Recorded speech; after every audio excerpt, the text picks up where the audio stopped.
வணக்கம். இன்னைக்கு தந்திரமான நரி அப்படிங்கிற ஒரு கதையை பற்றி பார்க்க போகிறோம். ஒரு அடர்ந்த காடு, அந்த காட்டுக்குள்ளே சிங்கம் அங்கேயும் இங்கேயும் சுற்றி திரிஞ்சுக்கிட்டு இருந்திருக்கு. அந்த சிங்கத்துக்கு ரொம்பவே பசியாக இருந்திருக்கு. சாப்பிட்றதுக்கு எதுவுமே கிடைக்கல.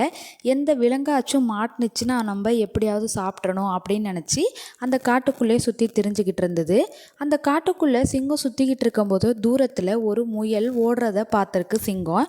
பார்த்த உடனே, அடடா, இன்னைக்கு நமக்கு ஒரு வேட்டை கிடச்சிருச்சு, இந்த முயலை நம்ம எப்படியாவது சாப்பிடணும் அப்படின்னு முயல் பின்னாடியே அந்த சிங்கம் துரத்திக்கிட்டு போயிட்டுருக்கு.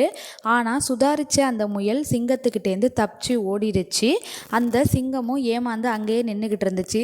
அடடா, நம்மளோட வேட்டை இன்னைக்கு கை தவறி போயிருச்சே, சரி வேற எதையாச்சும் கிடைக்குதா நம்ம பார்ப்போம் அப்படின்னு சுற்றிக்கிட்டே இருந்துச்சு அந்த காட்டுக்குள்ளே. ரொம்ப நேரம் அலைஞ்சு திரிஞ்சதுனால ரொம்பவே சோர்வாயிட்டு அந்த சிங்கம், சரி கொஞ்ச நேரம் நம்ம போய் ஓய்வெடுக்கலாம் அப்படின்னு தூரத்தில் பார்த்துச்சு.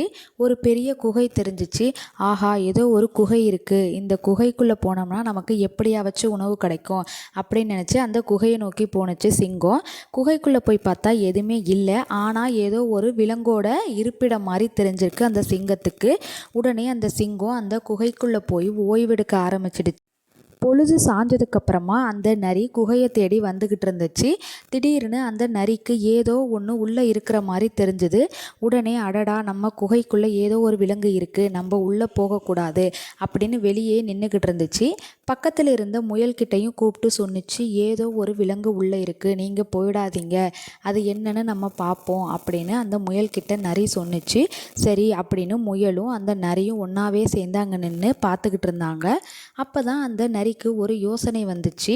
இந்த உள்ளே இருக்கிற விலங்கை நம்ம எப்படி வெளியில் கொண்டு வரணும் அப்படின்னு யோசிச்சு, அடடா குகையே, இன்னைக்கு என்ன நீ என்னோட இன்னும் பேசாமல் இருக்க அப்படின்னு சொல்லி நரி கத்துனுச்சு.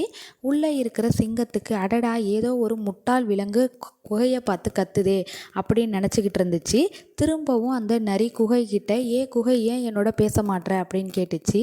உடனே இந்த சிங்கம், அடடா, இந்த நரிக்கிட்ட குகை தினமும் பேசும் போல, இந்த நம்ம இன்னைக்கு அப்படி பேசலைன்னா அந்த நரி உள்ளே வராது அப்படின்னு நினச்சிக்கிட்டு, நான் இங்கே தான் இருக்கிறேன், என்ன ஆச்சு, நீ உள்ளே வா அப்படின்னு சொன்னிச்சு. இந்த நரிக்கும், ஆஹா, நம்ம நினச்ச மாதிரியே உள்ளே ஏதோ மிருகம் இருக்குது, அதனால் நம்ம உள்ளே போகக்கூடாது அப்படின்னு எட்டி பார்த்துச்சு. அப்போ தான் தெரிஞ்சது உள்ளே இருக்கிறது ஒரு சிங்கம் அப்படின்னு. சிங்கம் வெளியில் வரதை பார்த்த அந்த நரி அங்கேருந்து தப்பிச்சு ஓடிருச்சு. அந்த சிங்கத்துக்கும் ஏமாற்றம் தான் மிஞ்சினுச்சு. இதிலேருந்து நம்ம என்ன தெரிஞ்சுக்கணும்னா, எப்போயுமே சுதாரித்து செயல்படணும் எந்த விஷயத்துலையும் அப்படிங்கிறது தான் இந்த கதையோட கருத்து. இந்த கதை உங்களுக்கு பிடிச்சிருந்தா ப்ளீஸ் லைக் பண்ணுங்கள், சப்ஸ்கிரைப் பண்ணுங்கள், ஷேர் பண்ணுங்கள். தேங்க்யூ.